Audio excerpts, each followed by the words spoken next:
Our top story tonight takes us to Amherst, where Town Supervisor Brian Kulpa held his state at the town address. Good evening, I'm Mary Alice Demler. And I'm Scott Levin, but there was one familiar issue that caught residents' attention the most. 2 News' Andy Payton explains. We've had 2 years of positive outlooks by Moody's. It was supposed to be a night focused on Amherst Supervisor Brian Kulpa's State of the Town address. How did you inform the people of the town?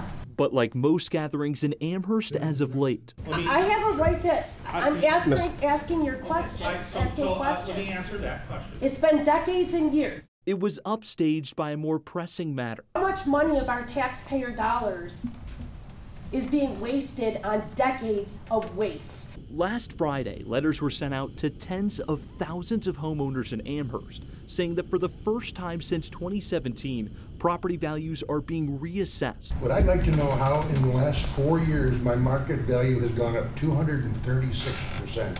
It comes on top of an 11.4% tax increase that already went into place in January as a part of Amherst's 2024 budget, raising the average household property tax by about $300. It's a tough tax increase this year. The town supervisor saying it was a necessary change that's already paying off.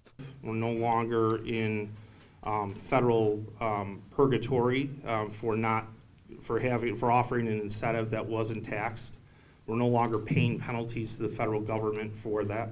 Leaving residents wondering if all they've had to pay this year will eventually pay off.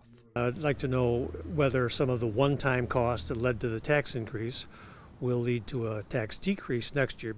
Now, property owners can still challenge these updated values. Instructions on how are inside the letters sent to each property, and they'll have until July 1st to do so. On your side in Amherst, Andy Payton, Channel 2 News.